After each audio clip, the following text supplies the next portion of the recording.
Ruma, il-11 ta' Ottubru 1962. It-tħejjiet kienu ilhom għaddejjin kważi 3 snin, imma fil-Bażilika ta' San Pietru fil-Vatikan kienu għadhom qed isiru l-aħħar irtokki. Matul dawk il-jiem mal-2500 tisqof inġabru minn madwar id-dinja kollha biex flimkien jagħtu bidu għall-ġrajja lil għall-Knisja u lanqas id-dinja moderna kienu għadhom qatt ma raw waħda tal-kobor tagħha. Dak li beda jseħħ dakinhar madwar il-qabar tal-Apostlu Pietru għad għandu messaġġ qawwi u ħaj għalina llum. Il-Konċilju Ekumeniku Vatikani II seħħ u għad irid iseħħ.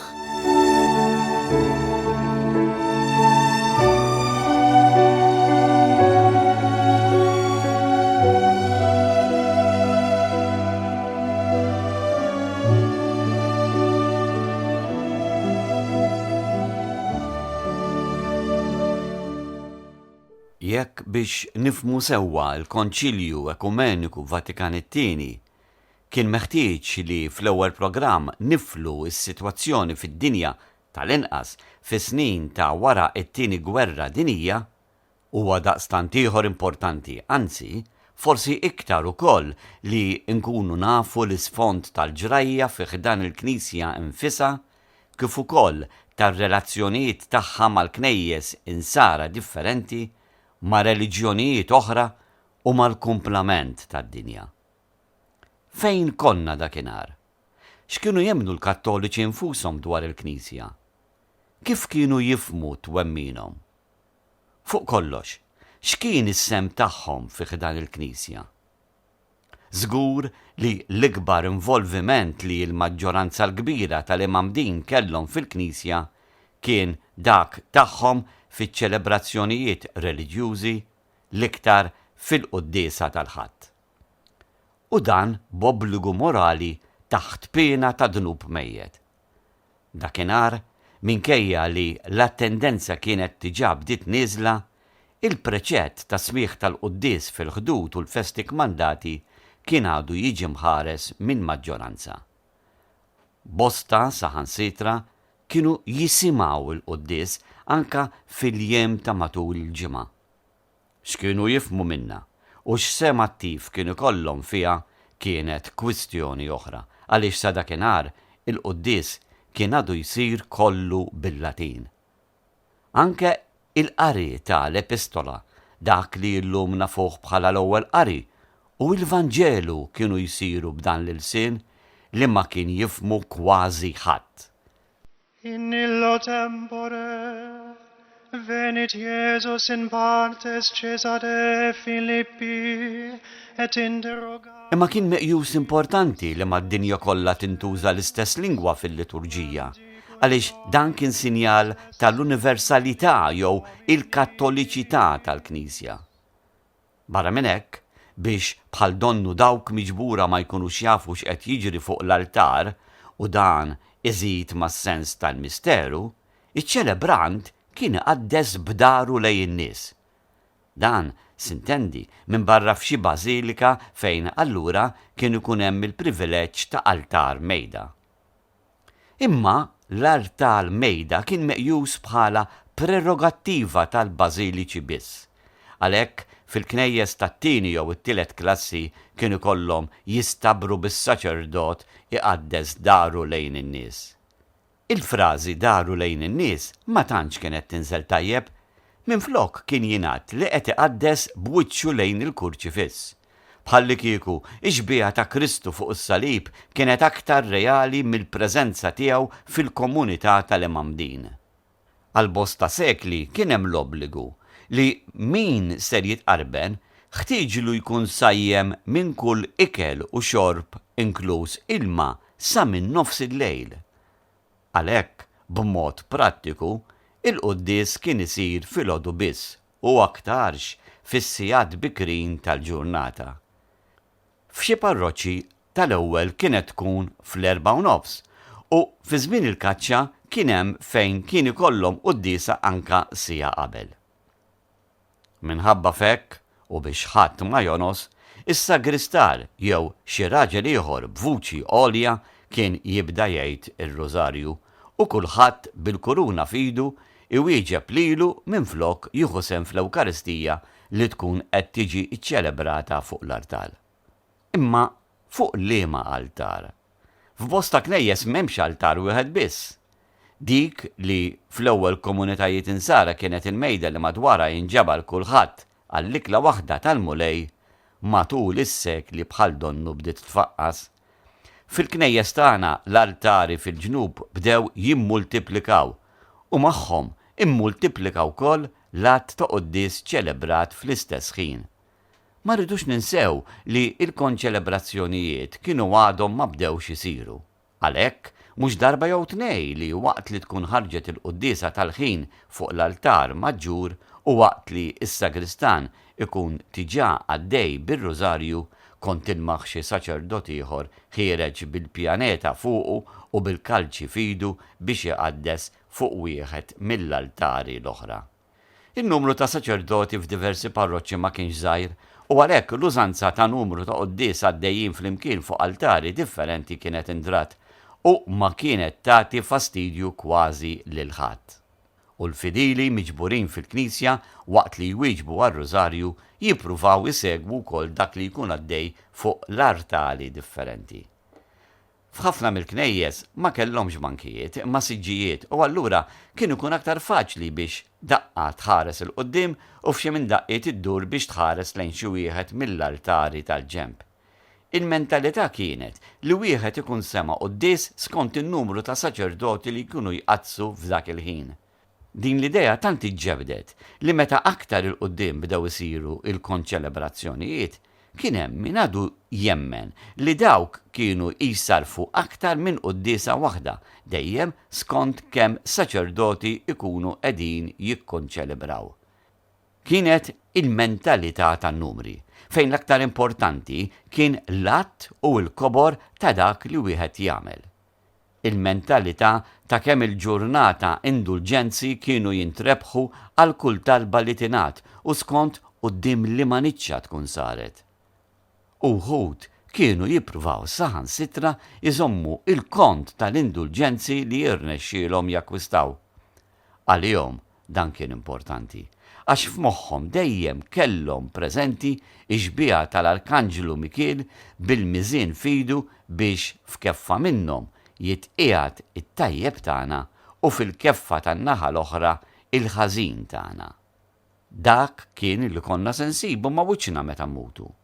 Mhux Misser ħanin jistennina b'dirajh miftuħa lest biex jannaqna miegħu imma l-opri tajba jew ħżiena li nkunu għamilna f'ħajjitna. Hija ħasra. Mhux darba jew tnejn li jitqarbin innifsu ma kienx isir fil-quddiesa. Fiha spiss kien jitqarben biss iċ-ċelebrant u wara meta jispiċċa l-quddies ieħor li jkun għaddej f'dak il-ħin fuq l-altari differenti kien joħroġ xi saċerdot biex jaqarbel lil kulħadd. Imma kienu kun hemm ħafna li ma jitilgħux jitqarbnu, jew għax ikun sarilhom il-ħin u jitilqu l-barra, jew forsi għax qabel ġew il-Knisja jkunu xorbu jew naqru xi ħaġa. Imma żgur li fost ħafna kien hemm din il-konvinzjoni li jekk ma tqerx dakinhar, jew forsi fil-jiem ta' qabel, allura ma titqarbinx għax tqarbina ħażina hija sakrileġġ. Għalhekk kull nhar ta' Sibt wara nofsinhar bosta l-iktar it-tfal kienu jmorru iqerru. Serbut twil ta' tfal, il-koll wara xulxin jistennew li jmiss lilhom. Espressjoni komuni fost bosta dak iż-żmien kienet ġejt imbattal l-ixkora. Illum dak issib min tiġih nostalġija għal dawk iż-żminijiet. Mentalità tan-numri anka illum. Is-sawm ma kienx biss ta' qabel it-qarbin.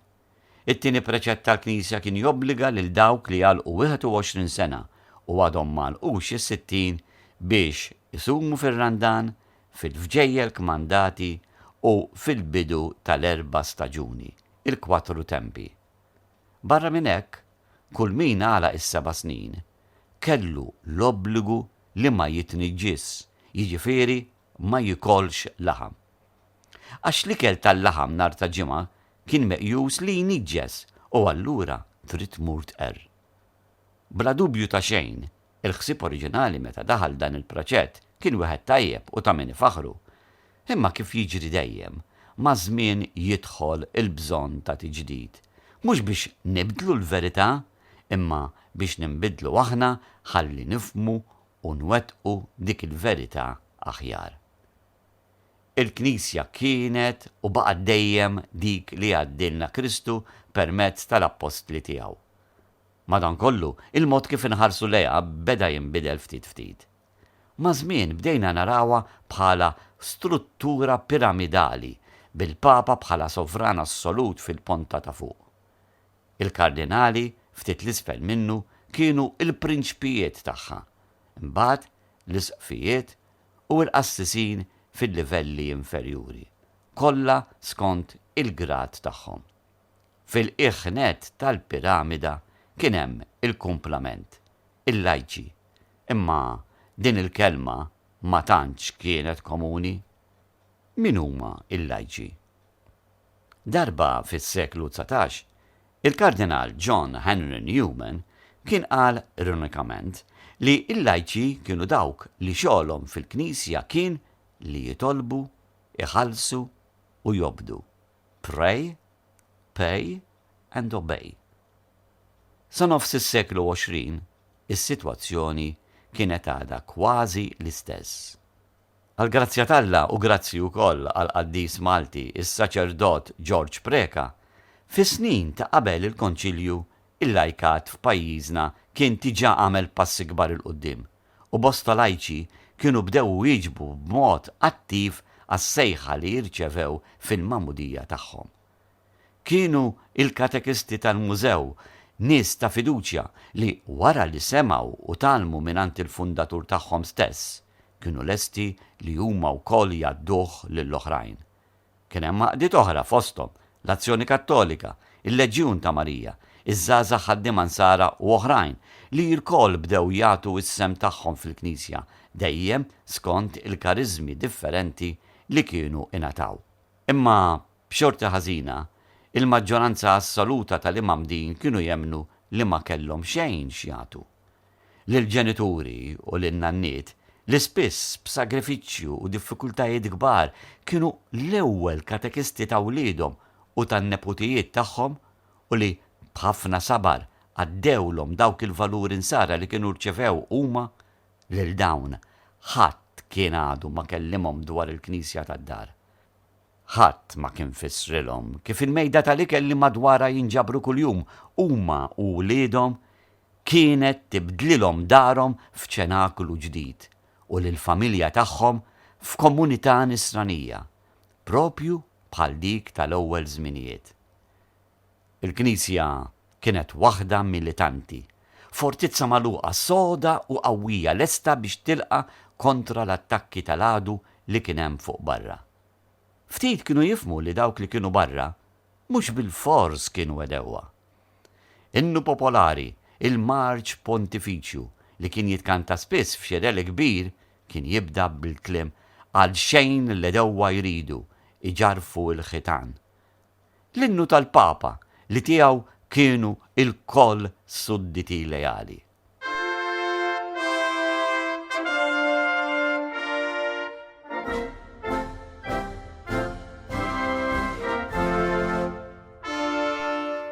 Bħala soldati ta' Kristu, kif isir kull nisrani meta jirċievi s-sagrament tal-Grisma tal-Isqof, kienu jħossuhom kburin meta jkantaw dan il-marċ.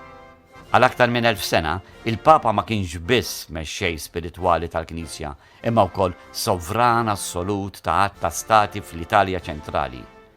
Imma meta fis-seklu 19 tfaċċa ir-Risorġimento, moviment li ħadem għall-għaqda fl-Italja, l-istati papali kienu ta' xkil, kemm ġeografikament għaliex firdu it-tramuntana minn nofsinhar u kemm għaliex spiss kienu jidħlu xi forzi barranin biex jiddefenduhom.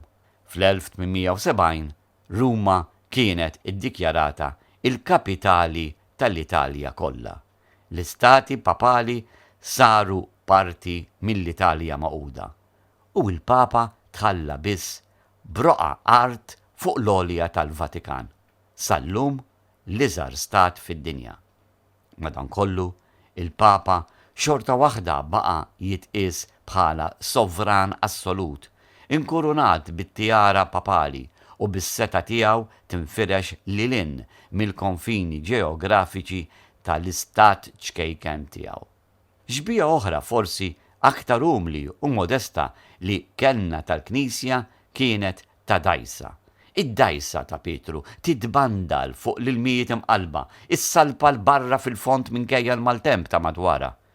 Min jitla fuqha jista' jsalva, imma il-barra minna ma kienx hemm salvazzjoni. Extra ecclesiam nulla salus. Din kienet in-norma. Aħna u huma, ta' ġewwa u ta' barra. Ħalli ħadd ma jqarraq bih innifsu barra minn din id-dar, jiġifieri barra mill-Knisja ħadd ma jiġi salvat. Għax hekk xi ħadd joħroġ barra, ikun ħati tal-mewt tiegħu stess. Dan it-twemmin wassal biex, fost l-oħrajn, jinħoloq ukoll il-kunċett tal-limbu li għalkemm qatt ma kien parti mit-tagħlim uffiċjali tal-Knisja, bosta kienu jemnuh u spiss kienu kun hemm xi qassis li għallem dwaru. Il-limbu kien deskritt bħala post jew stat li fih kienu jmorru trabi li jmutu qabel ma jkunu ġew mamda. Anka l-irwieħ ta' persuni mhux insara li kienu għexu ħajja tajba setgħu jispiċċaw hemmhekk. Kien post bla dbatija imma ukoll mingħajr il-viżjoni beatifika ta' Alla. Min jaf kemm ommijiet bkew fiskiet ta' qalbhom u ta' djarhom għax wara li tilfu lil uliedhom ta' twelid ma setax ikollhom il-faraġ li dawn qegħdin jaraw lil Alla u li xi darba setgħu huma wkoll jiltaqgħu magħhom. Din kienet il-mentalità fil-ħamsinijiet u forsi wara wkoll. Dan kien kif ħafna ħarsu lejn u fehmu lill-Knisja. Kienet l-idea żbaljata li kellna ta' Alla tagħna li minflok ħarisna lejn nfusna bħala xbija tiegħu, ippruvajna nibdlu lilu u nagħmluh fuq xbija u sura tagħna. Alla falz, il-bot ħafna minn dak Alla li kellimna dwaru Kristu Ġesu. Fl-isfond ta' din ix-xena tħabbret il-mewt tal-Papa. Il-pontifikat ta' Piju XII kien twil u imtaqqal b'ħafna problemi kbar, kemm minn barra u kemm minn ġewwa. Is-suċċessur tiegħu ma kienx ħajsib biċċa xogħol ħafifa. Imma x'tip ta' mexxej kellha bżonn il-Knisja f'dawk iċ-ċirkostanzi? Politiku li kapaċi jitratta mal-kbarat tad-dinja fis-sitwazzjonijiet imwera li fit-tmiem il-ħamsinijiet kienet għaddejja minnhom? Jew raj li seta' jmexxi u jindokra il-merħla ta' Kristu bla ma jinsa u jwarrab lil dawk ta' barra.